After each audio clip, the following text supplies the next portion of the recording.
secara globalnya memang di ekonomi. Yang kedua kesehatan, yang ketiga infrastrukturnya, yang keempat fasilitasnya. Itu memang berkaitan kan. Itu mungkin kalau nyurut ke gunung gede. Sahabat Kravo, selamat siang. Berjumpa lagi dengan saya Julian Palar. Kali ini saya didampingi dengan ibu caleg kita yang cantik jelita. Namanya Mbak Okta. Resna Oktaviana, panggilan Okta. Panggilannya Okta. Boleh diceritakan, Mbak? Dari partai mana nih? Coba tebak, kira-kira kalau kuning begini warnanya partai mana? Saya sudah tahu, Hanura. Ya itu, Hanura. Oke. Mbak Okta sendiri di dapil mana, Mbak? Saya di dapil Jabar 4. Jabar 4, Iya. Berarti daerah pemilihannya Kota Kabupaten Sukabumi. Kota Kabupaten Sukabumi. Oke, ini menarik Mbak Okta. Artinya pasti caleg itu semua membawa visi misi untuk untuk disosialisasikan kepada masyarakat. Iya. Di dapil masing-masing. Kalau Mbak Okta sendiri fokusnya di mana nih?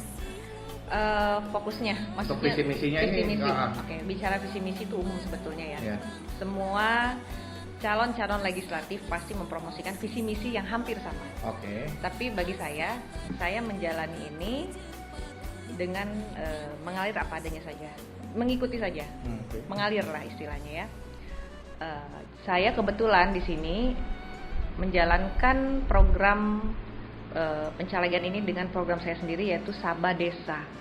Sabah Desa. Apa tuh Mbak? Sabah Tolong Desa. bisa jelaskan buat kita. Nah, jadi kalau Sabah Desa itu artinya itu Sabah tuh berkunjung ya, berkunjung ke desa. Sabah itu artinya berkunjung, menyapa desa. Kan Menyapa gitu. desa.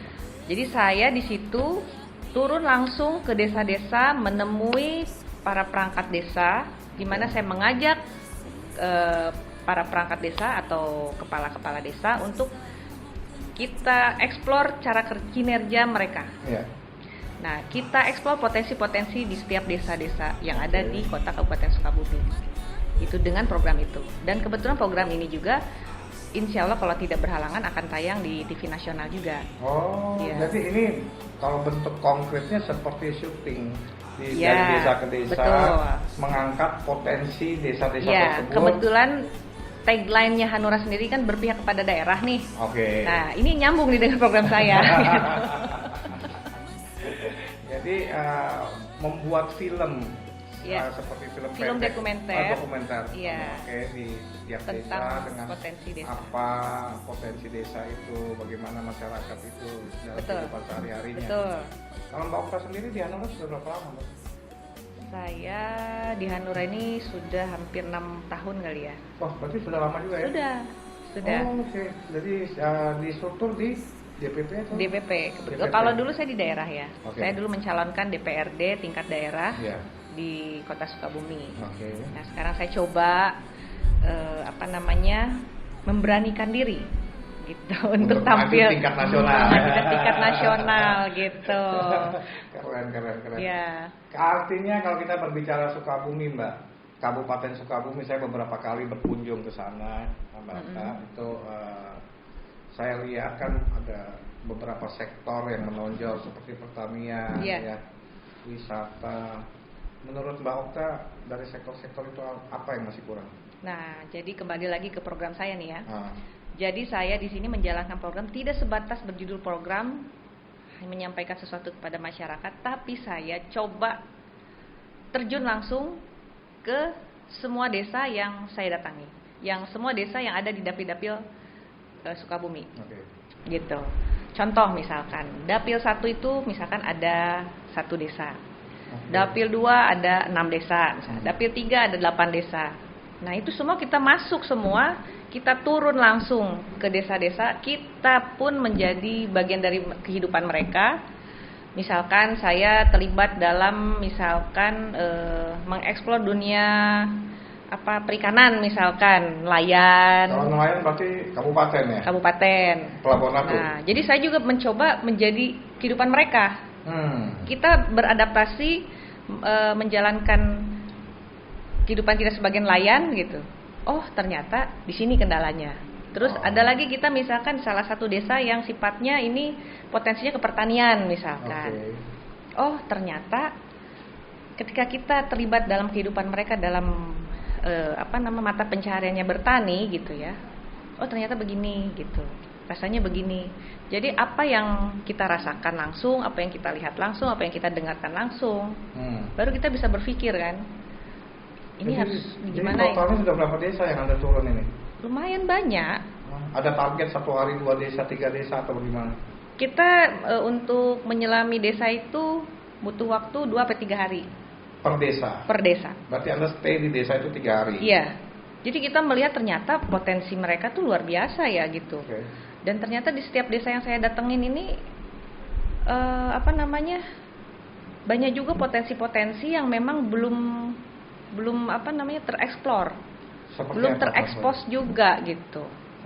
Contoh seperti potensi wisata desa atau desa wisata gitu ya. Nah, potensi desa wisatanya ini ternyata indah banget gitu kan. Ini kalau dijadikan wisata ini bagus nih. Atau UMKM-nya. Tiap desa kan ada yang lebih menonjolnya UMKM, kerajinan ya. Atau bentuk makanan, atau UMKM tentang nelayan, tentang ikan, kan ada tuh di pengusaha ikan kan gitu. Atau ada lagi budayanya. Nah itu kita justru tugas kita tuh ketika yang kita lihat itu menarik untuk kita ekspos. Ya itu yang kita gali gitu. Jadi dari sekian desa yang Anda turun, Anda mulai mapping lah. Iya. Mulai mapping. Jadi kebutuhan desa ini apa kekurangannya, kelebihannya apa seperti itu yang Anda lakukan. Fungsinya ketika kita tahu semua potensi-potensi ada di setiap desa, setelah kita mapping ke tiap desa, kita kan tahu yang akan kita berikan kepada mereka sesuai dengan kebutuhan desa-desa tersebut gitu. Jadi tentunya ini butuh waktu panjang. Nikmati saja. Karena memang saya suka petualang ya. Sudah berapa bulan Anda lakukan ini? Lakukan ini sudah beberapa bulan yang lalu. Bahkan mungkin program saya ini sudah dilakukan sebelum musimnya pemilu. Gitu. Memang artinya dengan turun ke sana untuk mengambil gambar sudah dilakukan dari. Sudah. Jadi memang hobi saya ini kan. Saya senang kegiatan-kegiatan kemasyarakatan. Saya orang organisatoris gitu ya. Jadi suka aja dengan pergerakan-pergerakan sosialisasi ke masyarakat. Jadi tahu loh gitu. Oh, gini ternyata yang sebenarnya. Kalau kita gali lebih dalam, Mbak, desa kabupaten dan kota Sukabumi, dan kita masuk berbicara garis kemiskinan yang ada di kota Sukabumi dan kabupaten Sukabumi, menurut Anda seperti apa sekarang? Jadi setelah saya melakukan mapping dengan program saya ini,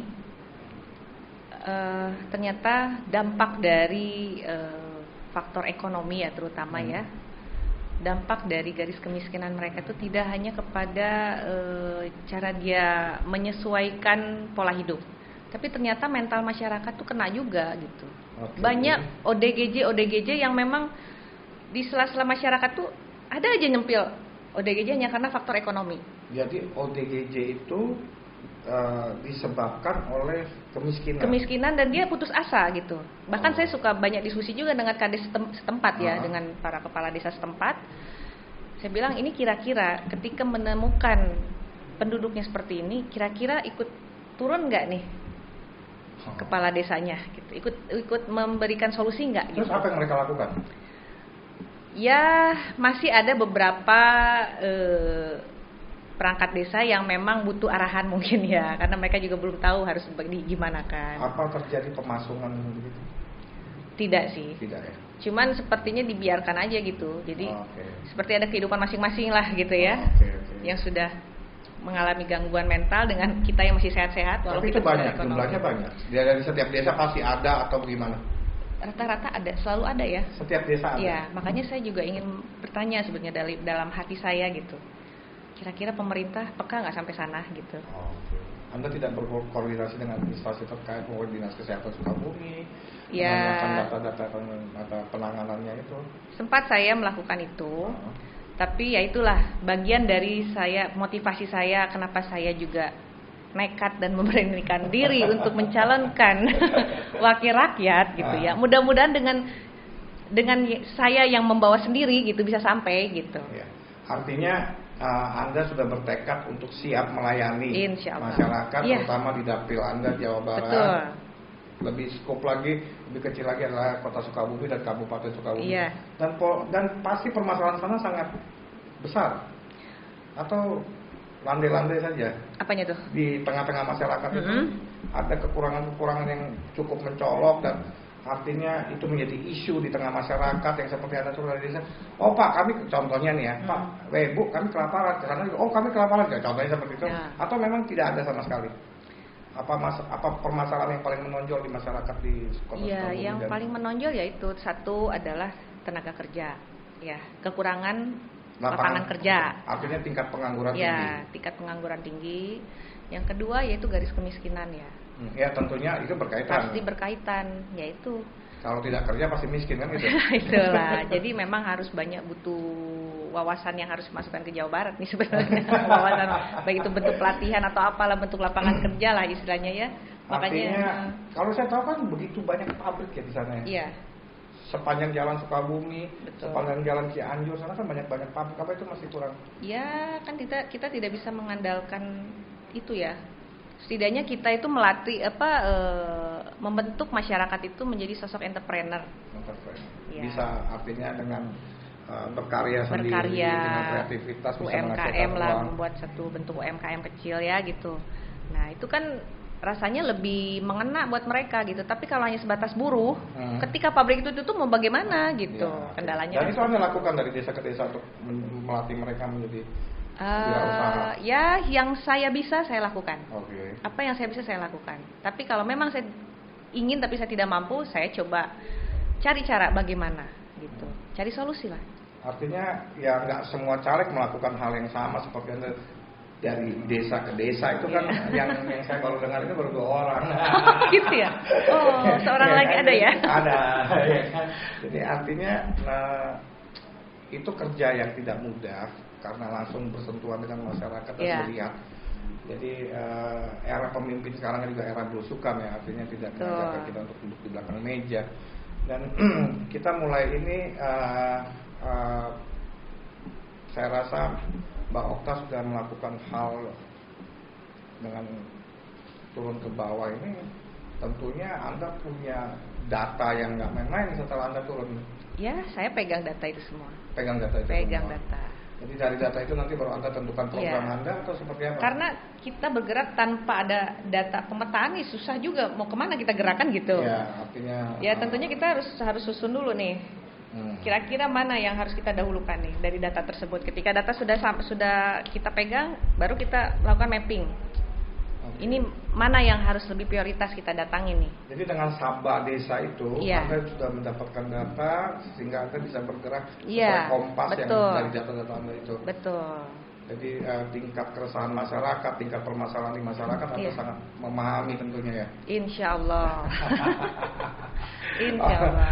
Oke, ini menarik sekali ya. Artinya seorang wanita dari Partai Hanura, caleg DPR RI yang mau turun dari desa ke desa ini kan bukan pekerjaan mudah juga, ya kan? Jadi artinya ini keren banget, Mbak. Bahkan saya tuh kalau misalnya sudah belusukan, bahkan saya harus tinggal di salah satu desa gitu ya, di rumah penduduk.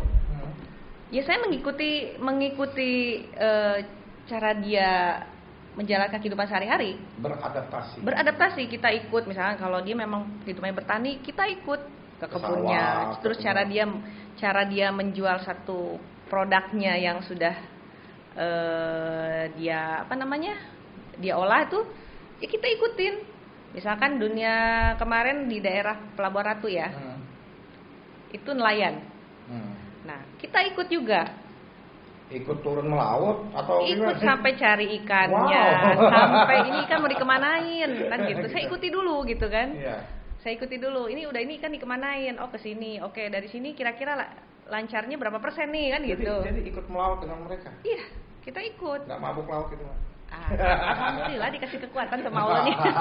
Keren banget. Nah. Oke, baik pemirsa. Jadi kita bincang-bincang ini dan kita akan break 1-2 menit ke depan dan kita akan kembali lagi. Baik, terima kasih.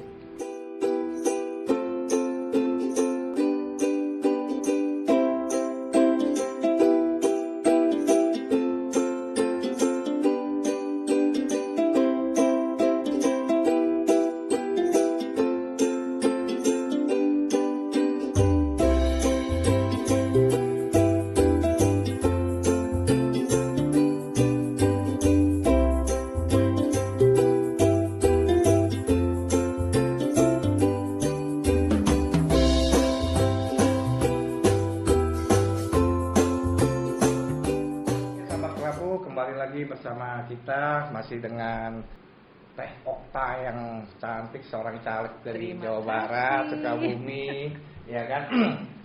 Jadi saya ingin menanyakan, tadi kan kita sempat berbicara bahwa Teteh senang sekali dengan Ganjar, suka sekali dengan profilnya Ganjar.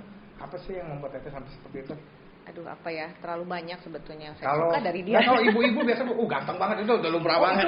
Itu bagian dari ini ya, salah satu saja. Artinya sepak terjang beliau apa yang membuat ya Teteh sekarang seorang politisi, masuk ini artinya mungkin punya bayangan dan wah ini inspirasi saya nih, Ganjar ini inspirasi saya. Jadi apa yang Teteh lihat dari seorang Ganjar Pranowo? Jadi yang membuat saya terganjar-ganjar hati saya. Jadi setahu saya dia kan membuat satu pendidikan gratis ya katanya di SMK gratis. SMK gratis di Jawa Tengah. Ya, betul. Harapan saya itu tidak hanya Jawa Tengah dong, seluruh Indonesia. Termasuk Jawa Barat. Itu masuk Jawa Barat itu penting sekali gitu kan. Dan apalagi ijazahnya kayaknya diterima juga untuk ke luar negeri, untuk mencari kerja di luar negeri ya. Ya, jadi gitu. kemarin kan beritanya sempat viral ya bahwa lulusan SMK Jateng yang gratis dan diperuntukkan untuk keluarga tidak mampu, itu lulusannya anak-anaknya bisa sekolah di Jepang. Nah itu kan luar biasa banget tuh. Iya, kan? Karena kenapa? Karena jujur saya sendiri pun sebetulnya haus akan pendidikan. Oke. Karena situasi dan kondisi saya tidak bisa sekolah begitu tinggi. Jadi artinya dari Anda sendiri berharap bahwa program SMK gratis ini akan ditarik menjadi satu program nasional? Iya, kalau bisa level nasional lah, gitu. Apalagi khususnya Jawa Barat juga pengen merasakan dong, gitu kan. Jawa Barat harus bisa. Harus, ya. itu wajib. Di Jawa Barat kan masih banyak sekali desa-desa yang juga yang agak terpencil. Ya itu, makanya tadi yang saya bilang tadi, ketika saya menjalankan program Sabah Desa, ya satu mereka haus akan pendidikan karena mungkin faktor ekonomi kan, situasi kondisinya tidak berpihak, putus sekolah karena situasi kondisi tidak berpihak pada mereka. Bukan sekolah ini tidak ada ya, tapi putus sekolah karena biaya. Putus sekolah karena biaya rata-rata dan juga sampai terkena mental masyarakat gitu kan, saking dia hopeless.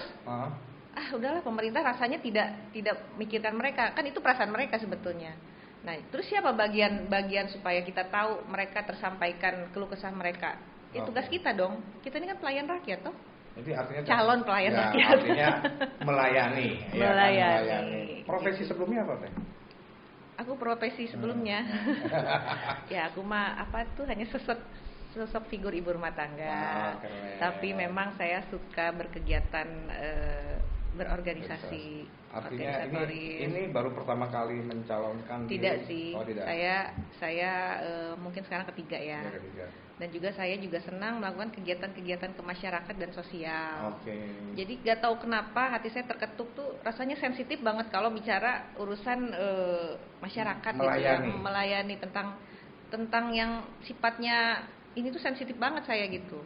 Makanya saya sempat juga membuka satu wadah organisasi, di mana waktu itu sesuai kita mengikuti programnya Perkap Kapolri pada zaman Baharudin Haiti kalau nggak salah ya. Tahun berapa itu saya lupa. Sekitar 2000-an lebih ya. Ya, jadi di situ ada Perkap Kapolri nomor 4 bahwa security itu harus memiliki wadah organisasi, di mana fungsinya adalah satu sebagai pelindungan hukum, pelindungan sosial, budaya, ekonomi, sosial, politik dan lain sebagainya. Terutama pelindungan hukum untuk para security itu sendiri gitu. Karena banyak sekali, ya itulah, karena saking saya pekanya gitu, banyak sekali para security yang memang dia bekerja tanpa memegang sertifikasi yang benar gitu. Bagaimana kita merasa aman kita memelihara security kalau dia bekerjanya pun secara legalitasnya masih belum sesuai gitu. Berarti bodyguardnya banyak nih? Ya. Enggak juga lah. Urusan itu bodyguard tuh saya mah nggak perlu bodyguard. Oke, saya jadi tadi Anda sudah menggambarkan sosok Ganjar, ya kan? Artinya meskipun dapil Anda di Jawa Barat, tapi Anda sebagai seorang calon DPR RI yang tentunya akan skopnya nasional. Anda melihat apa yang Pak Jokowi lakukan selama 10 tahun ini? Tentunya kalau menurut saya pribadi ini kemajuan yang sangat besar untuk bangsa ini ya. Tapi tentunya sekarang eranya akan berganti ke era Pak Ganjar Pranowo. Iya.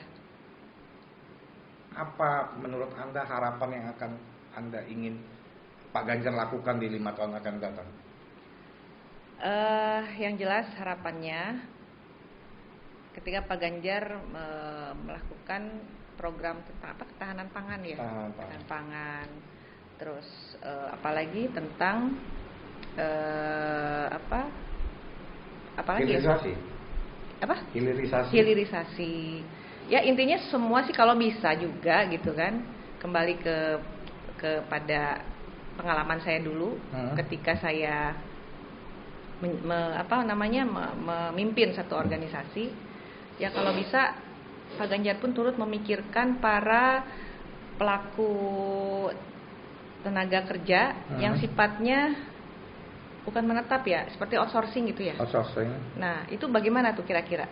Harus supaya tidak ada terjadi apa sih kalau sekarang ini kan antara pegawai tetap dan pegawai outsourcing itu kan ada perbedaannya. Tapi kan sudah diatur sama pemerintah sekarang. Betul sih. Tapi kenapa masih ada banyak keluh kesah gitu? Tapi ya, artinya mungkin tingkat kesejahteraannya mau lebih. Ya, terkadang mereka kan posisinya mengambang nih. Misalkan nih, ini kita bicara satuan pengamanan aja dulu lah ya. Nah, ini kan mereka itu bagian garda terdepan untuk menjaga aset negara kan. Nah, itu ketika dia mengabdi beberapa tahun dalam satu perusahaan, tiba-tiba haknya tidak terpenuhi, misalkan oleh salah satu perusahaan yang namanya sifatnya BJP misalkan ya. Kadang posisinya itu serba salah. Dia mengadu kepada perusahaannya, bisa jadi dikeluarkan. Dia juga mau mengadu kepada yang memasukkan dia bekerja, bisa jadi diberhentikan gitu. Nah itu kira-kira titik tengahnya di mana sih ya? Saya belum paham, belum ketemu nih titik temunya di mana gitu. Itu nanti yang Anda perjuangkan di saya kalau itu. Anda terpilih. Mudah-mudahan saya bisa juga membuat satu undang-undang buat masalah itu. Oke, baik. Jadi tadi kita sudah banyak bicara, tentunya ini merupakan satu challenge buat Anda. Artinya ini kesempatan lagi Anda untuk maju di 2024. Tentunya visi misinya akan lebih strong ya. Ya, amin, insya Allah. Baik pemirsa, kita break lagi 2 menit untuk nanti kita akan kembali lagi. Jangan mereka yang mengikuti gaya kita. Justru kalau pemimpin itu biasanya kita yang mengikuti cara berpikir mereka. Barulah ketika kita tahu cara mereka berpikir seperti apa, kita akan bisa mengikuti. Oh, ternyata mereka inginnya seperti ini. Oke, sahabat Kerapu, masih bersama saya dan Mbak Okta yang merupakan caleg dari Hanura.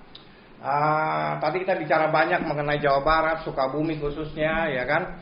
Tapi Mbak Okta, 2024 ini 56% lebih nih pemilih DPT kita Gen Z sama milenial.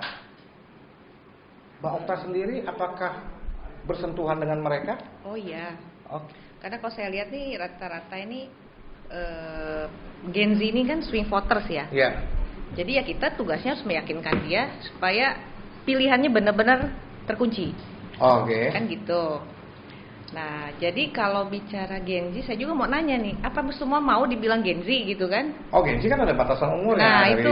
dari 17, Terus, 25 dan 25 ke atas adalah kita di bagian mana nih? Oh, kan di atas itu milenial. Kita kolonial. Kolonial. Jadi ya begitu. Jadi memang kita ketika dalam suasana pemilu ini yang diselenggarakan hanya 5 tahun sekali, ya kita jalankan dengan secara happy dong, gitu kan. Nah, salah satunya memanfaatkan komunitas Gen Z, bukan komunitas ya, kelompok Gen Z dan milenial, karena saya yakin mereka ini kan orang kreatif ya. Tapi mereka sedikit apatis loh terhadap politik. Gimana tergantung approach-nya sama mereka bagaimana. Nah, yang di Sukabumi deh, cerita gimana nih pemuda di sana. Jadi berhubung saya ini pelaku seni. Oh, ternyata orang seni. Orang entertain. Nah, Gen Z itu kan nggak lepas dari yang namanya dunia seni dan budaya. Nah, kita harus masuk ke apa yang mereka suka dong. Jadi kalau kita menyampaikan suatu politik dengan cara kita sebagai kelompok kolonial gitu ya, yang akan masuk gitu. Nah, jadi walau kita dengan seumuran begini, kita harus pede aja sih dengan mengikuti gaya mereka. Dia sukanya apa? Oke. Tapi warna Gen Z dan milenial sendiri di Sukabumi lah, di kota Sukabumi dan Kabupaten Sukabumi itu seperti apa mereka? Warnanya maksudnya ya, aktivitasnya apa yang mereka sukanya apa? Yang jelas kalau orang Sukabumi Gen Z-nya rata-rata dia senang bermain di seni semua ya, rata-rata orang seniman di sana. Banyak jebolan-jebolan artis terkenal juga lulusan orang Sukabumi semua. Jadi lebih ke dunia seni seni kan, ya. Apakah selain dunia seni anak-anak muda di sana masih apa yang lagi booming di sana seperti apa? Yang lagi booming mereka senang berkarya dalam konten ya. Nah, jadi bisa kita salurkan melalui konten-konten media sosial. Kita era digitalnya ya, karena tidak bisa dipungkiri bahwa sekarang ini kaum kolonial itu juga harus mengikuti dunia milenial atau kelompok Gen Z yang memang nggak lepas dari dunia digital. Kita sih kalau kita pasti kan juga punya lah sosmed dan lain-lain. Ya. Saya yakin juga Mbak Okta main TikTok kan ya.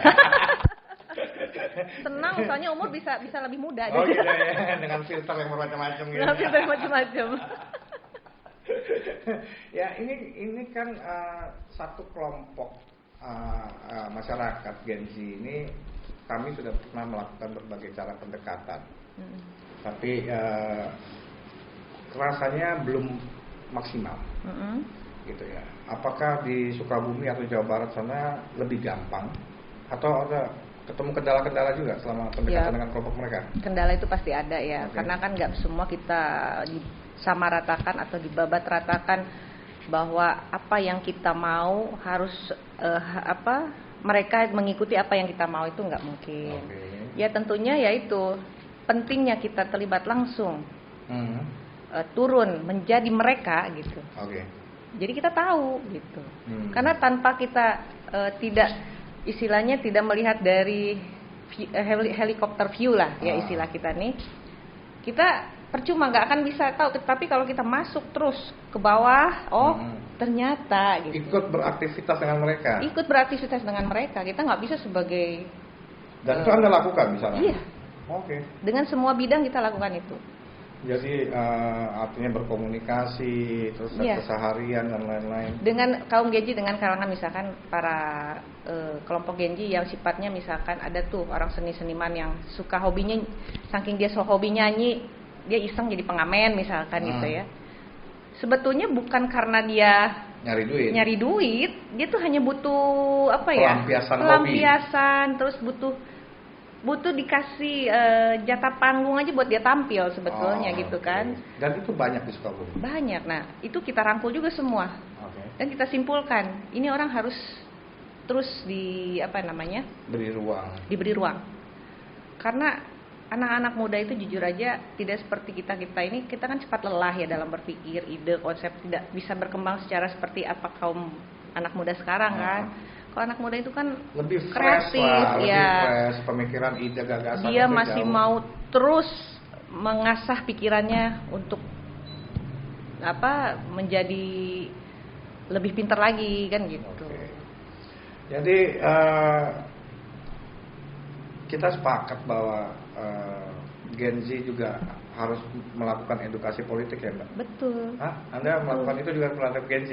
Ya, Hah? kalau kita melakukan itu juga Dikumpulkan mereka, dikasih pemahaman bahwa Iya. politik itu seperti Iya. ini, bahwa politik itu juga tidak Iya. kotor, tidak seperti yang Betul, kalian kira gitu ya. betul. Artinya memang ada lah cara-cara politik kayak gini, tapi kan tidak semua Iya. melakukan hal yang seperti Dan itu. jangan salah, anak muda sekarang atau kelompok Gen Z atau milenial itu ternyata dia lebih pintar menganalisa tentang perpolitikan ketimbang kita yang pelaku. Oh gitu. Kenapa? Karena itu saking sudah tidak bisa lepas yang namanya digital kan. Ya mereka kan setiap informasi per detiknya diupdate terus. Tapi jangan salah Mbak, digital itu kan nggak semua benar juga. Nah, Hoaxnya juga banyak. betul. Ya, bagaimana kita mengedukasi mereka kan? Nah. Mereka bisa memilih berita yang benar itu Betul. seperti apa, berita yang hoax itu Betul. seperti apa ya. Jadi artinya ketika kita memberikan suatu arahan kepada mereka, ya kita berikan arahan, gunakanlah media sosial atau di dunia digital itu dengan bijak. Jadi tidak cukup menerima satu informasi, tapi kita gali dulu. Oke. Kira-kira kalau memang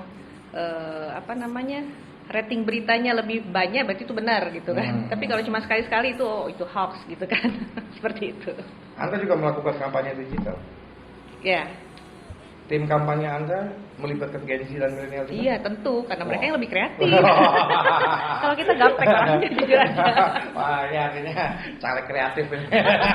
Ya, karena kalau suatu hal yang dilakukan secara kreatif, pasti hasilnya pun akan luar biasa Oke, gitu. oke, Lebih oke. cantik gitu kan. Oke. Iya. Oke, baik Mbak Okta, kita break lagi 1-2 menit dan akan kita masuk kepada segmen terakhir. Terima kasih.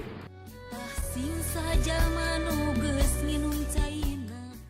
Ya, kita kan tidak mau hanya sebatas ketika kita turun ke lapangan, kita turun ke masyarakat, hanya sebatas musim-musim tertentu. Apalagi sekarang di musim politik ya. Tapi ketika orang datang ke Sukabumi, ternyata Sukabumi itu tempatnya sangat bersih.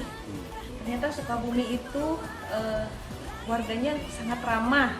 Ternyata Sukabumi itu kotanya sangat begitu rapi dalam tata kota dan lain sebagainya.